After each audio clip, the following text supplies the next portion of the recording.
gars yi président fédération bi ni mu waxee waru ko woon waxee te fi mu ne mën naa ne li ni mel faute professionnelle bu grave la. yamalewu ma ko juste ci li ñu waa àdduna bi yëpp di ñu ko këlide déedéet en pleine crise kenn du régler say problème devant la caméra. crise bu amee da ngay protéger say institution da ngay protéger say joueurs da ngay protéger sa staff te surtout li nga xamante ne moom nga war a gën a protéger moom mooy lii di image u Sénégal waaye boo demee ba toog wax que ni ki nga xamante ne moom moo nekkoon médecin wu équipe bi gynécologue la.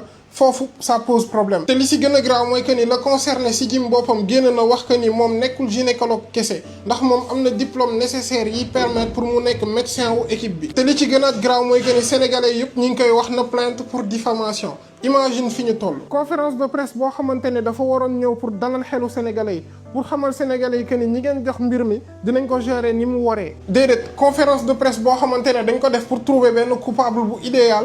au lieu d'assumer suñuy faute yoo xamante ne commencé na depuis coupe d'Afrique bi waxuma la sax coupe du monde bi. problème mu Sénégal nekkul sax Pape Thiaw romb na Pape Thiaw fi mu commencé moom mooy ci fondation yi. te li grand ci mbir mi mooy que ni au lieu ñu assumer dañoo nekk di étaler suñu ay failles devant le monde entier. te li ni mel dafay affaiblir groupe bi ba pare day jëlee échec yóbbu ko ci crise institutionnelle. li nga xamante ne nag moom la def man sama xalaat mooy que ni bu fekkente ne yow leader nga waroo ko def. boo nekkee njiit waroo décharger problème bi déedéet da nga war a assumer li nga xamante ne moom moo jot a xew. te boo assumer da nga war a protéger ba pare corriger li nga xamante ne moom moo xew ci biir. te bu fekkente ne ñi nga xamante ne ñoom ñooy jiite comprendre ñu lii dëggantaan mooy que ni waruñu ñu jiite. li nga xamante ne nag moom laa bëgg a xam mooy gars yi est-ce que xalaat ngeen que ni sortie bi mu def baax na wala baaxul wax leen ma seen xalaat ci waxtaanukaay bi.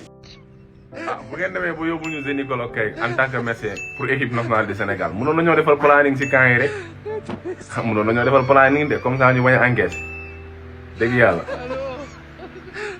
moom moo ko wax nee na moom médecin bu ñu yóbbu woon médecin bi il est gynécologue de formation waaw moom loolu la teg ci table bi xaar médecin bi naa dina génn. mais kii lan moo tax mu wax mais communication bi c'est cataclysmique. kii instant yi dafa soppi Sénégal dëkku kaañ àdduna bi yëpp instant yi ñun la ñuy kaañoo ñëpp ci ñun la ñuy wax naan ñii de ndeke seen médecin bi gynécologue la te pourtant loolu sax du dëgg association médecins yi def na communiqué xam leneen ni kii yor équipe bi depuis 10 ans du gynécologue kese ay qualification yu leer nañ ñi la am pour diriger équipe bi bu ko amul woon sax nan la def kon ba diriger équipe bi pendant 10 ans. te nee nañ bu président fédération bi génnul def ay excuses publiques dinañ dem ak moom ci yoon.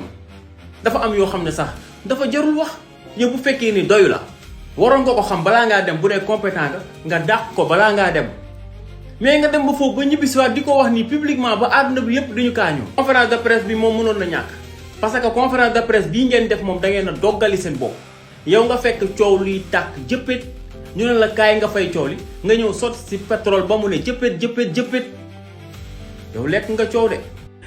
fédération bi. seen médecin bi ñu yóbboon ci coupe du monde bi mu war a faj joueur yi bu ñu gaañoo war leen a xool wala wax kii moo war a apte wala kii warul apte kii moo war a jouer wala kii warul jouer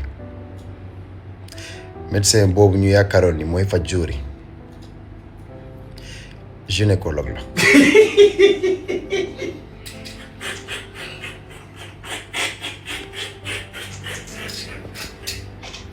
actuellement monde entier li ñuy mbalagee mooy que sunu président fédération bi génn di wax comme quoi que ni sunu médecin bi doon accompagner Lions yi gynécologue la de formation maanaam monde entier ñëpp a ngi tas loolu te moom docteur Fédior moom en personne amoon entretien ma leeral leen lu bëri ak média boobu di record en 2018 te boobu mu ngi équipe nationale Sénégal di leeral que ni c'est vrai gynécologue la de base de formation. mais ci 4e année ci la spécialisé wu ci wàllu médecine sport dak jamono jooju bëriwul woon yamaatuñu foofu yoroon na benn club Gorée en 1986 en tant que médecin sport mu ngi noonu kookee di docteur Fédior loolu révélé woon na ko bu pare kon dama jàpp ni ba pare li mu doon ak médecin équipe nationale Sénégal jël na ci ñaari coupe d'Afrique des nations finalu ci 3 fois coupe d'Afrique des nations dem ci ñaari coupe du monde te ba léegi révélé wuñu problème foofu problème bi am maanaam ñoom fédération bi dañoo dindi seen responsabilité yëpp bu ngeen déggloo seen i kàddu xëpp ko Pape Thiaw ak médecin boobee ak yeneen yoo xam ne nii maanaam ñoom jëluñu seen benn responsabilité man loolu moo ma choqué ba léegi jëluñu benn responsabilité dëggal que ni ñoom lii erreur bi ñoom fii ñu ngi jéggalu alors que yenn joueurs yi génn yëpp ñoom ñenn ñi génn nañ ba jël seen responsabilité que ni ñoom def nañ ay erreur ci biir terrain bi mu ngi noonu ba jéggalu sénégalais mais ñoom osé wuñu jël seeni responsabilité c'est ce qui m'étonne man dans tout ça te docteur Fedior moom il avait révélé comme quoi que ni moom c'est vrai que ni gynécologue la de formation mais en même temps muy suivre formation dafa mujjee spécialisé wu def transhumance ci médecin sport ci 4e année information mu ngeen gis noonu te bu ngeen ko bëggee am lu ngeen leer mën ngeen dem Wii Sport di ngeen gis actuellement actualité bi taxaw bu 2018 bi et c'est vraiment notre football dafa dellu ginnaaw de trop. gars yi médecin équipe nationale Sénégal bi réagir na moom mi ñu génn tuumaal ko ndeysaan wax comme quoi que ni ab gynécologue la moo yoroon équipe nationale alors que moom en même temps médecin sport la parcours am moom la leen tegal ni naa leen bàyyi ngeen déglu ko ndeysaan da nga koy dul nga xam ne ni kii xoolam neexut mu ngi sax tremblé à la fin mu ngi noonu nga xam ne affaire dafa am mbetteel quoi ngeen déglu ko en même temps médecin la de parcours am la leen tegal. Chers amis sportifs, je suis le docteur Abdourahmane Fedior, médecin de l'équipe nationale de football qui vient de participer à la Coupe du Monde USA, Mexique et au Canada. J'ai été outré, vraiment outré, de la sortie du président de la Fédération sénégalaise de football. Pourquoi? Parce que tout ce qu'il a avancé comme contribué m'a vraiment surpris. Une personne qui n'est pas sûre de ce qu'elle dit doit aller s'informer. Moi, j'ai eu mon diplôme de médecin spécialiste de sport en 2008. Nous, on faisait partie de la première promotion de cette formation en 2008. Donc j'ai fait énormément de fédérations. J'ai été président de la fédération de la commission médicale de la fédération de cyclisme dans les années 1985, de la fédération médecin responsable de la commission médicale du handball. Et tout dernièrement, en 2015, avant même 2015, j'étais membre de la commission médicale de la fédération de football. Et à ce titre, le professeur Fallou Cissé, qui nous a formés tous, m'a amené à côté de lui pour le remplacer au sein de cette équipe. Et depuis lors, je suis dedans. Et c'est ce qui est malheureux ci mbir mi mooy que monde entier jot nañ ci lii ba pare alors que mbir mi du dëgg waa ji du psychologue gynécologue kese médecin sport la en même temps te jaar na ci yenn club ak yenn discipline yoo xam ne yore na leen ci wàllu médecin en tant que médecin sport dem ci yenn hôpitaux yu mag ay yu mel ni Fann doon fa médecin bu mag a mag xoolal tey jii ndeysaan yàq nañ deram bu monde entier ñëpp a ngi mbalak nag information boobu génte information sax bu dëgg yamul ci gynécologue rek mais médecin la tout gynécologue sax médecin sport la nag dafa def formation gynécologue. La question que je me posais pendant tout ce temps tey laa am réponse bi parce que dama doon posé wu la question le pourquoi à chaque fois ñu soxla fédération génn expliquer ñu teg dara ci table bi SG bi moom mooy génn wax mooy war plateau yi dem RTS wër fépp ñëw wax dóor ñu ay marto dem yoonam pourquoi président fédération bi duñ ko dégg tey laa am réponse bi parce que ce monsieur en termes de communication c'est zéro donc c'est zéro waa ji ay bal rek lay wax ay bal kese est-ce que seetaan ngeen conférence du début à la fin ngeen déglu waa ji attentivement la vraie définition en fait bi parler pour ne rien dire moo nekk conférence de presse bi non mais c'est catastrophique en communication waa ji ay bal rek lay wax question boo ko posé mu bëlëfe ba génn ci ñu posé question cuisinier beeg scandale bu fam waa ji bëlëfe ba génn ci te nee na ne fekk ko fa mais bëlëfe na ba génn ci li xew question boo ko posé mu ne non bëgguma dugg ci ay détails mais ñun détails lañ soxla yow boo demee bay def conférence de presse pour nga teg lépp ci table bi la expliquer Sénégalais yi qu'est-ce qui s'est passé là-bas mais non bëgguma expliquer lépp nangam ak sangam question Pape Gueye mu bëlëfe ko jël lépp dóor ko staff technique bi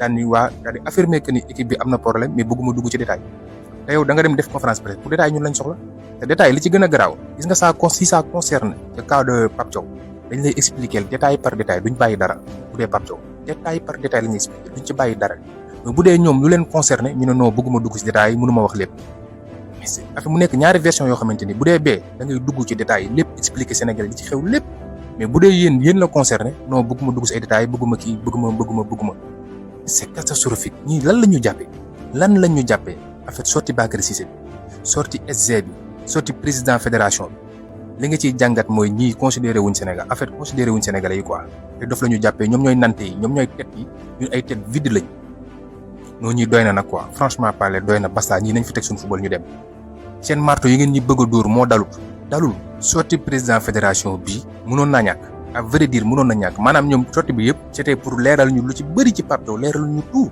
mais ñoom seen cas duñ ci leeral dara noo bëgguma dugg si ay détails noo bëgguma wax lépp am na yoo xamante ni mënuma cee dugg mais bu dee Pape Thiaw lépp da nga ciy dugg en fait ñun lu ñu Bakary Cissé sax révélé ci quelques yu ñu révélé sa fekk leen ci ñoom non mais c'est catastrophique ñun gars yi ñun ñan lañ dénk suñu football gars yi ñun gasax nañ je vous assure que ne gasax nañ ñun ñii lañ jox suñu football ñii.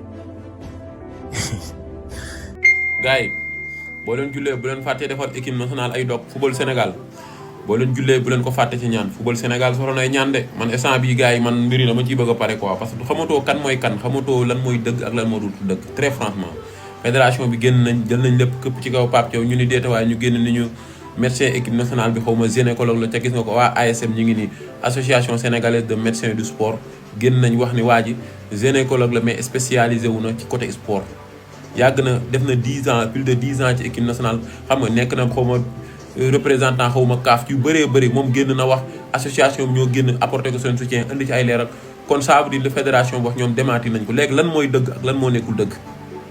non vraiment football Sénégal sonn na quoi vraiment gars yi le football sénégalais a besoin d'aide le football sénégalais ne mérite pas ça les sénégalais ne méritent pas ça nag ku nekk assumé au fur et à mesure ngeen di wax di jël faute bi di ko jéem a taf ma sàmm wala ma dem ba da ngeen di gën a crever da ngeen di gën a suuxeel seen bopp te da ngeen di gën a ridicule da ngeen di gën a perdre seen crédibilité fédération sénégalaise de football bi ngeen wootee conférence de presse assumé leen moo gën a yomb waaw wax dëgg yàlla on a commis une erreur on n'a pas été à la hauteur ñoo ngi jéggul sénégalais yi c'est aussi simple ca du ngeen dugal kenn Pape Thiaw xam nga médecin bii nii moom moo génn wax déjà tuumal nga ko ni gynécologue la cal génn na leeral lépp apporté nay preuve association bi génn apporté ko son soutien Pape Thiaw bu génnee wax ngeen gën a ridicule doo leen génn ngeen assumé rek xam ni tooñ ngeen sénégalais ngeen jéggulu même bu fekkee yàq terewul dara ngeen li ngeen yàq suñ coupe du monde mais au moins sax ngeen kit ak seen conscience ngeen apaiser xolu sénégalais quoi doo leen assumé.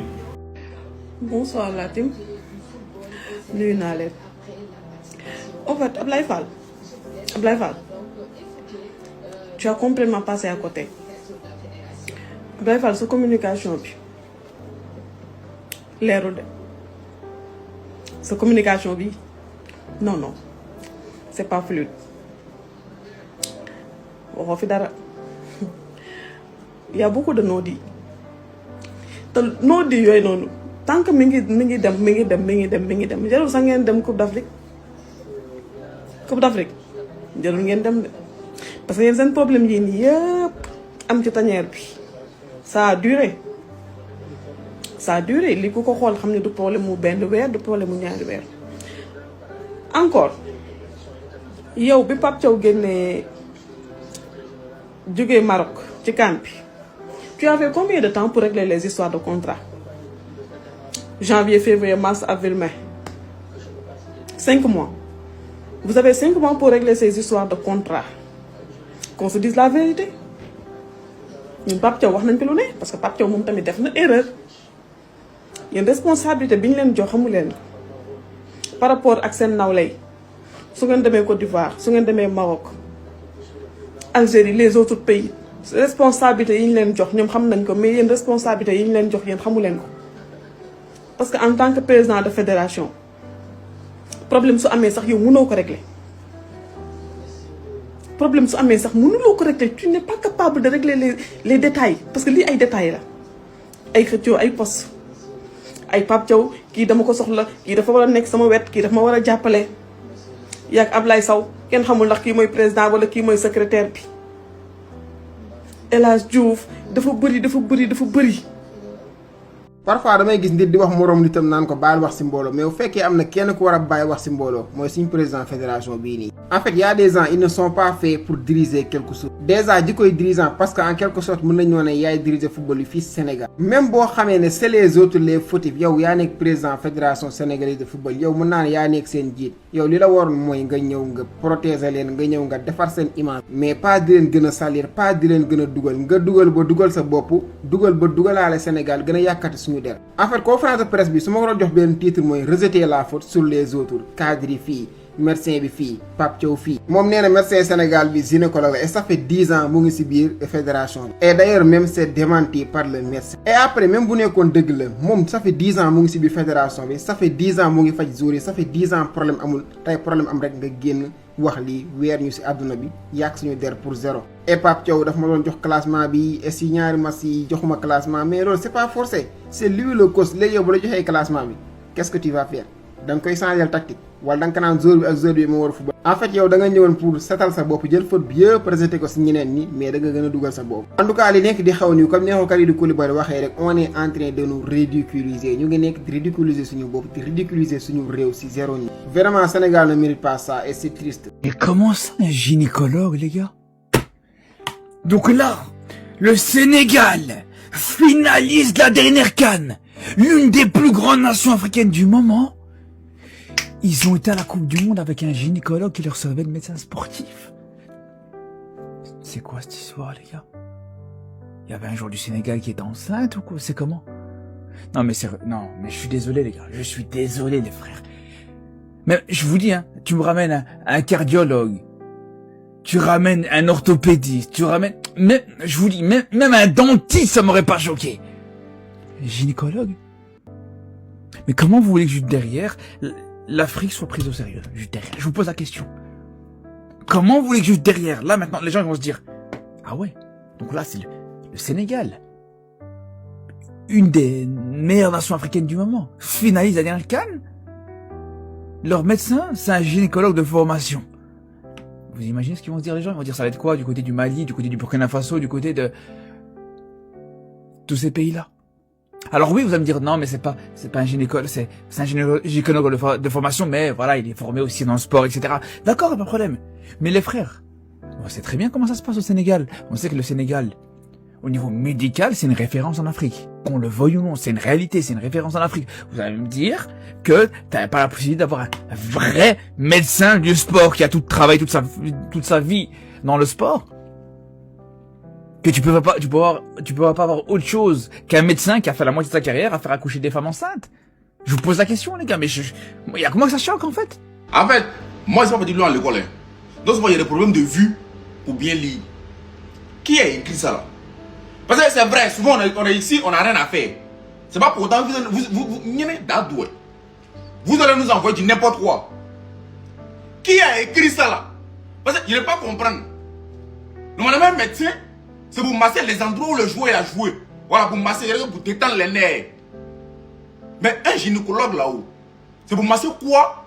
Sur un joueur qui a fini d'affronter France, exemple. C'est pour masser quoi? C'est normal. C'est normal qu'on finisse de les masser, ils vont bander. C'est normal. On finit de te masser, tu bandes.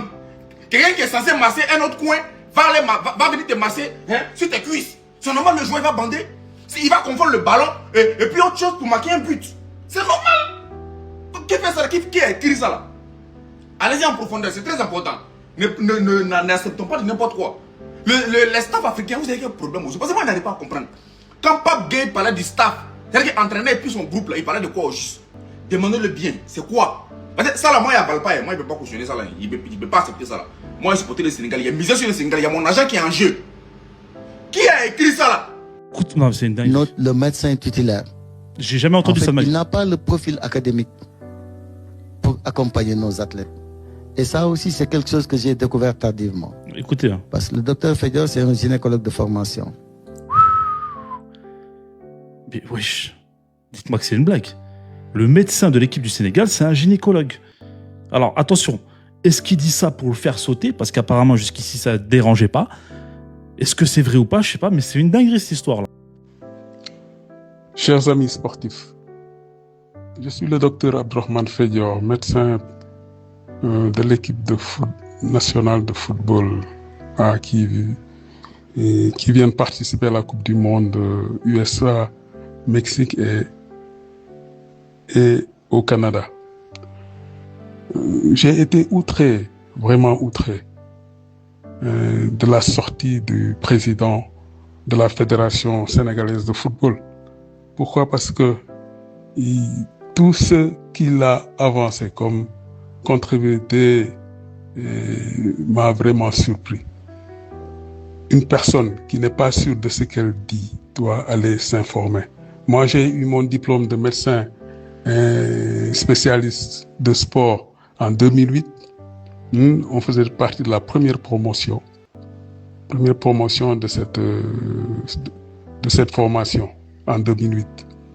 Donc j'ai fait énormément de fédérations. J'ai été président de la fédération de la commission médicale de la fédération de cyclisme dans les années 1985, de la fédération médecin responsable de la commission médicale du handball. Et tout dernièrement, en 2015, avant même 2015, j'étais membre de la commission médicale de la fédération de football. Et à ce titre, le professeur Fallou Cissé, qui nous a formés tous, m'a amené à côté de lui pour le remplacer au sein de cette équipe. Et depuis lors, je suis dedans. Docteur, ñu ngi lay nuyu. waaw ñu ngi lay delloo ziar. voilà ñu ngi lay nuyu bu baax a baax dañu bëggoon rek sa réaction dégg nga li président fédération sénégalaise bu football daal di wax ci yow ci sa jaar-jaar jàpp ni bon contre performance yi xëy na am nga ci responsabilité ndax doo médecin sport ab gynécologue nga loolu wax na ko. man fi mu nekk xaw ma sax man damaa jaaxle sax par rapport ak sorte bi mu def.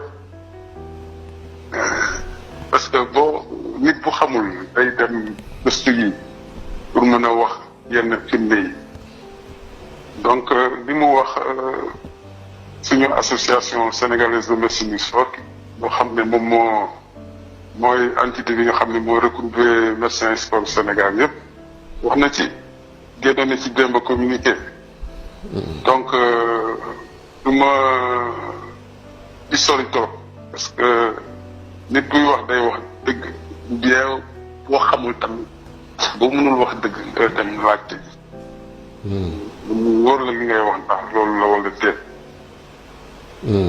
donc côté gynéco bi mu wax ak yooyu yëpp nu mu mënti demee aussi nu mu mënti demee tamit loolu moom moo wax waxam depuis moi plus de 15 ans médecine du sport laay pratiqué ak samay jaar fi ma jaar yëpp par rapport à diplôme bi ma am ci médecine du sport donc bi may inscrire ordre des médecins en privé diplôme médecine du sport lañ ma laa inscrire donc amatuma dara lu may wax suñu ordre chaque année maa ngi fa inscrire donc xam nañ ma bu dëgg donc mun ma ci dolli leneen loo xam ne vraiment sama gars kii mooy docteur équipe nationale du Sénégal maanaam moom mooy médecin bi docteur Abdourahmane Fédior ginnaaw nag lu président fédération bi génnee def ay déclaration ci kii di docteur bi nga xamante ne mooy docteur Abdourahmane Fédior moom dafa génn def ay leeral moom nee na bu mu gisee déclaration président fédération li mu njëkk a réagir mooy maanaam dafa choqué moom dafa choqué totalement moom mooy wax ba tey beneen bi stop mooy nee na nit ki boo demee bay joxe information yoo xamante ne nit ñi ñëpp a ngi lay déglu waaw boo si amul lu la leer tuuti rek dama nga vérifier yi boobu mooy deuxième bu mu souligner si base bi beneen bi stop mooy que ni moom diplôme médecin de sport am na ko depuis 2008 la am diplôme médecin de sport te nag jaar na si ay fédéraux sport yu bëri nekkoon na sax si handball bi moom mooy wax ba léegi si affaire de fédération bi kii ko formé nag mooy ki nekkoon tamit médecin wu équipe nationale du Sénégal d'ailleurs moom la remplacé moom loolu la leeral nii kon nag gars yi mi ngi noonu. En fait, nous, le médecin titulaire, en fait, il n'a pas le profil académique pour accompagner nos athlètes. Et ça aussi, c'est quelque chose que j'ai découvert tardivement. Parce que le docteur Fédior, c'est un gynécologue de formation. Et je pense qu'à ce niveau, avec le retour que j'ai eu bon, les joueurs n'étaient pas suffisamment convaincus pour être souvent accompagnés par lui. Donc il fallait quand même, voilà, trouver une expertise convaincante, voilà, pour leur permettre quand même d'être très rassurés à ce niveau, parce que la santé passe avant tout. Les gars, la Fédération sénégalaise de football m'a tellement choqué qu'aujourd'hui dans la vie, de façon générale, il n'y a plus rien qui peut me choquer. Abdoulaye Fall a pris la parole hier, et ce qui a vraiment retenu l'attention de tout le monde, c'était de dire que le médecin de la fédération depuis plus de 10 ans était en réalité un gynécologue. Abdoulaye Fall, tu fais pitié. Tu fais pitié parce que cette information est fausse. En tout cas, a été démentie par le soi-disant gynécologue en personne. Donc le mec, que ce soit un gynécologue, un médecin du sport, un constructeur Lego, un, je sais pas moi, un jardinier, ce que vous voulez, c'est 10 ans plus tard, là maintenant, dans le contexte actuel, que vous décidez de dire ce type d'information-là. Mais vous êtes fous et vous pensez qu'on va vous croire? D'autant plus qu'il arrive en 2017. Et je pense qu'entre 2017 et 2026, c'est la plus belle page du football sénégalais. Le mec a gagné 2 CAN en étant soi-disant gynécologue. Il a permis au pays de se qualifier à 3 Coupes du Monde d'affilée, alors qu'avant tout ça, le Sénégal ne s'était qualifié qu'à une seule Coupe du Monde. Donc non, il fait partie de ce staff qui a bien bossé. Et c'est une vérité. On a compris votre jeu, c'était quoi? Vous cherchez des boucs émissaires. Alors maintenant que Pape Thiaw n'est plus de la partie, vous l'avez mis off, vous cherchez d'autres boucs émissaires. Ça va pas se passer comme ça. On n'est pas con, on voit les choses. Et tout ça, en fait, c'est pour cacher les réels problèmes de cette fédération. Le fait, par exemple, que la Fédération sénégalaise de football n'a pas où s'entraîner parce qu'ils ne possèdent pas les terrains. Et aujourd'hui, ils ont des dettes, justement, pour pouvoir s'entraîner sur ces mêmes terrains-là. Alors, où s'entraînera la sélection dans les prochains mois? Ça, c'est la question que je me pose. Dans tous les cas, vous faites ça pour faire un peu oublier au peuple ce qui se passe vraiment, quels sont les vrais problèmes. Mais tant que moi, là, je serai vivant sur l'application, je continuerai à parler et je continuerai à dénoncer tout ce qui se passe au sein de cette sélection. Parce que cette fédération, elle est mauvaise. Voilà, elle est très mauvaise. Parce que c'est marrant de rigoler vite fait sur des problèmes de coach, des problèmes de gynécologue, de médecin ou de cuisinier, je ne sais quoi. Mais ça, c'est pas les problèmes principaux. Ça, c'est du 2e degré, 3e, voire 4e degré même en fait. Donc voilà, arrêtez de prendre des gens pour des jambons et cassez-vous de notre sélection. Cassez-vous de notre sélection, on n'en peut plus. On n'en peut plus, vous nous foutez la honte. Est-ce que dafa benn match bu Abdoulaye Fall, président Abdoulaye Fall ñu ne la bul toog ci banc bi? Non, moo doon suñu match contre France bi. indi fa ay médecins tubaab noonu laa leen mën a wax ay une équipe de médecins yoo xam ne France la ñuy jóge ah. À quelques heures du match, il m'appelle par l'intermédiaire d'une tierce personne. ba woo kooku jox ma téléphone am après bon. Donc il me dit c'est pas vous qui va aller être sur le banc. Bon, sur le banc, il est vrai que c'est une c'est le encore c'est la fiche officielle de match. Dafa am ñu ci war a toog entre les joueurs, l'entraîneur, le staff technique et le staff médical. Donc ne ma waroo toog doo toog ci banc bi. Beneen médecin moo ci toog. Donc dans ces entrefaites ma ne ko vous n'êtes pas médecin pour décider qui doit être sur le banc ou pas. Cette prérogative man maa ko yoroon pour xam kan moo war a nekk ci banc bi wala déet. C'est pas à vous. Dans ces entrefaites, donc en fait c'est ça le problème. Mais c'est pas lui de décider qui doit être sur le banc ou pas. D'accord. Beneen question. xanaa Sénégal amul yeneen médecin du sport boobu moom mu war a wuti dem fu mel ni France. Il y en a plein qui ont leur. Il y en a plein ici qui ont une expertise, une expérience avérée de plus de 20 ans, qui sont là, qui sont autour du sport du Sénégal. Que ça soit médecin sport, que ça soit yeneen spécialité qui touche pratiquement. Qui accompagne la médecine du sport, que ça soit la nutrition du sport ak yooyu yëpp manqué wu fi. Il y a toute cette expertise locale ici. ñu dem di jëli ay tubaab leen fi indi ñoo xam ne amuñ pratiquement benn expérience. loolu moom moo xam naka la ñuy def ba indi leen fi. D'accord. Avant ñu leen di indi on a tout fait pour que ñooñu bañ fi ñëw mais à la dernière minute, on s'est retrouvé avec ces personnes. D'accord. Alors, c'est ça le problème. ñu dégg aussi que Fadiga tamit bokkoon na ci ñi la doon écarté est-ce que mën nga confirmer bi la information. Non, je ne me confirme parce que xawma ci dara. Deux, vous allez jamais vous en tirer comme ça. On va vous traquer jusqu'à... Vous allez rien comprendre. Tous les Sénégalais ont compris votre manipulation. Vous êtes prêts à vendre tout le peuple sénégalais pour arriver à votre fin, bande de voleurs que vous êtes. Juste après la conférence de presse de la honte, on apprend que Abdourahmane Fedjor, il a déclaré qu'il avait obtenu ses diplômes de médecine du sport depuis 2008, soit 18 ans. 18 ans qu'il a eu ses diplômes. T'as Abdoulaye Fall qui débarque en conférence de presse en disant que Abdourahmane Fedjor était gynécologue et qui ne correspondait pas au profil attendu pour accompagner une sélection nationale. Comment ça? Le frérot a fait 3 Coupes du Monde en Russie, au Qatar, aux États-Unis avec la sélection nationale du Sénégal. Et médecin chef de l'équipe nationale A du Sénégal depuis 2017. A participé à 5 CAN. 5 CAN. Comme l'a dit Romain Molina, ça fait 10 ans qu'il est avec l'équipe nationale. Donc maintenant, qui est le menteur? C'est toi, Abdoulaye Fall, car tu essaies de te dédouaner de quelque chose. Tu es responsable de tout ce qui s'est passé avec la sélection nationale du Sénégal pendant la Coupe du Monde. Tu es responsable de toute cette débâcle. Tu es un voleur, encore une fois. Les primes, les contrats que tu as refusé de donner aux joueurs, mais aussi à Pape Thiaw, les terrains que vous vous êtes attribués à vous-même. Vous avez profité du succès du Sénégal pendant la CAN pour vous remplir les poches, pour surfer sur ça, pour assurer votre avenir. Et c'est dégueulasse, mais vous allez le payer. Vous allez le payer, sachez-le. Et je vais faire 1000 vidéos sur vous s'il le faut. 1000 vidéos pour dénoncer tout ça. Avec mon audience, je vais participer à votre chute.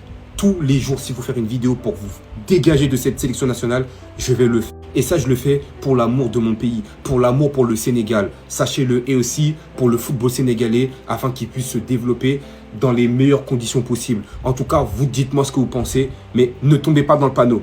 Abdoulaye Fall et Abdoulaye Sow surtout lui aussi, il ne faut pas l'oublier.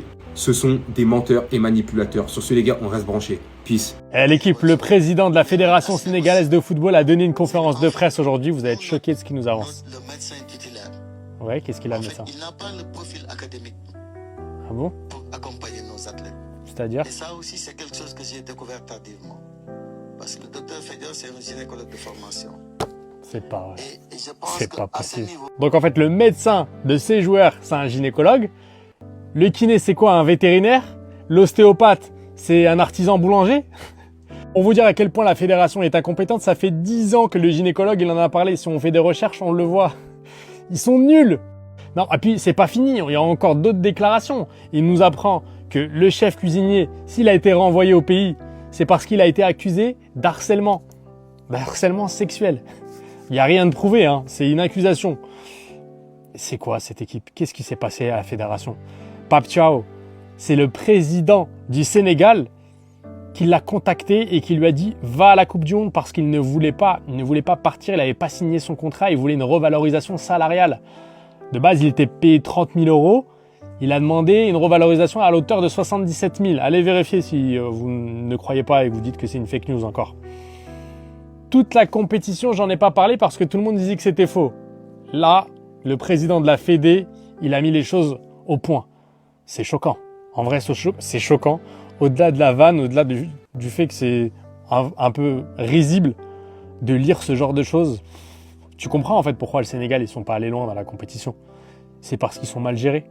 Et les joueurs, s'ils ont pété les plombs, c'est parce qu'ils en avaient marre. Le médecin de l'équipe du Sénégal était en fait un gynécologue. C'est ce que vient d'annoncer le président de la fédération. L'info est en train de buzzer et elle a été reprise de partout, mais si elle peut prêter à sourire, c'est en fait tout simplement de la manipulation. Parce qu'annoncer ça aujourd'hui en conférence de presse, alors que ça fait 10 ans que le mec est en poste, et dire on l'a su tardivement, ça prouve surtout l'incompétence des dirigeants plus que celle du médecin. Car en plus, lui ne s'en est jamais caché. Dans une interview en 2018, déjà il expliquait qu'il avait effectivement commencé sa carrière en tant que gynécologue avant de se réorienter dans la médecine du sport en 1986. Et puis surtout, il a accompagné les Lions de la Teranga dans leurs 3 finales de Cannes, sans jamais que personne s'en plaigne. Alors pourquoi parler de ça maintenant? Eh bien car le Sénégal sort d'une grosse déception en Coupe du Monde, avec une 3e place en poule et une élimination qui fait mal contre la Belgique alors qu'il menait 2-0 à la 86e. Le président cherche donc des coupables à jeter en pâture pour sauver sa place. Après sortie Abdoulaye Sow, secrétaire général, suivi de Bakary Cissé, meilleure communication fédération bi tey président fédération bi si boppam moo doon wax mais gàcce rek laa am ñun Sénégal dañoo nekk dëkk boo xam ne bëgg nañ football trop. am nañ vivier bi am nañ envie bi mais lenn mooy suñu problème et ci secteur yëpp la problème mu dirigeant sortie président fédération bi c'est une humiliation pour le Sénégal parce que li ñu ci doon wax majeure partie bi c'était en français am yeneen dëkk yi xam nañ ñun fan lañ toll dañuy nappe rek ndekk ñun on était dans un cirque ñu nekk fii di am yaakaar di ay France di calculer lu ne ñu dugg si fekk ñun 16e de finale bi c'était l'arbre qui cachait la forêt. li ma waxoon rek football bi dañ kaa bëgg mais suñu yoon nekku si.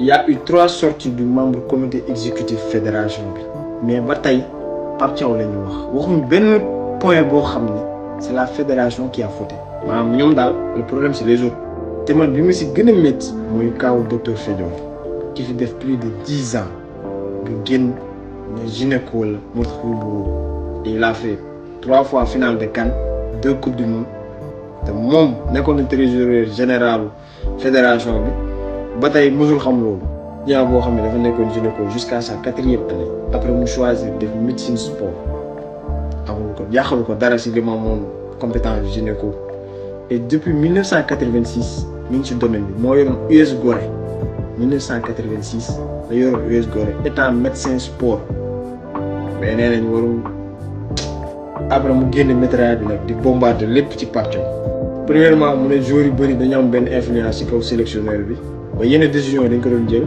ñenn ñi voir duñ génn terrain bi mu yokkaat si ne dafa amaat problème de division entre les joueurs ci kaw Pape Gueye bi mu bëgg si la nga am aussi kaw Cheikh Kouyaté mu ne du moom moo ko ci indi Pape Thiaw moo ko demandé mu nangul ko kaw cuisinier bi ñu accusé woon ay harcèlement sexuel ak loolu mu ne moom nekk fa woon mais jéem na wax ak secrétaire général bi Abdoulaye Seydou Sow ñu jéem a gérer et tout duñ tëbal waaj ba tey ñoom am nañu assuré ba pare bu yokkaat si Pape Thiaw nee na ba tey amuñu plan technique boo xam ni staff technique bi proposé ne ko waa fédération ñoom xamuñu si dara ñoom léegi ñoom ñii wax leen ko ñii lan lañ fa doon def na et encore bi ma si gën a metti mooy le fait que mu ne 2 premiers matchs yi yëngut na sa départ c'est que lu normal lay wax ñu jàpp ni moom dafa war a xam staff technique yooyu fay jëriñ ñooñu suñu football dañ koy dégg nii rek billahi dañ koy dégg am nañ chance ba génn nag parce que buñ génnuloo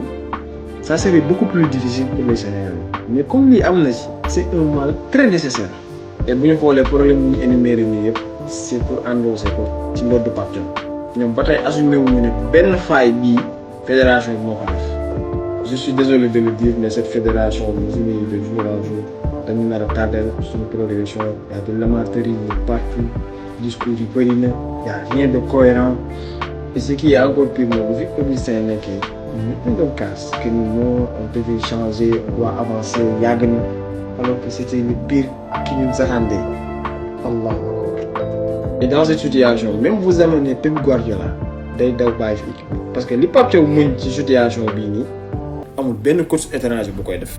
Et pour terminer ñu bëgg a jël charge financière bi Pape Thiaw doon proposer sur ses contrats bëgg ko dramatiser comme si que c'est pas normal dans le monde du football gars yi ñi ngi def lu gën a pire.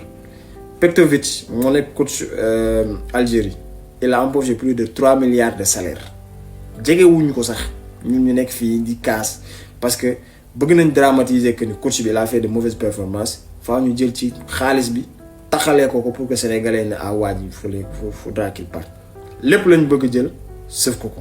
En tout cas y aura une marche rond-point Jet d'eau na ñëpp dem on ouvre une enquête parlementaire audit ñu fexe le tout de mettre les points qu'il faut pour que FIFA xam ne cette fédération c'est à la rue ñu jëm ko dissoudre parce que lii moom faal li Madi Touré yóbbu fële sax faudra que TAS accéléré ko parce que ñii mënuñu continuer ñoom y a bientôt septembre ñu demaat regroupement ak journée FIFA qualification CAN c'est terrible.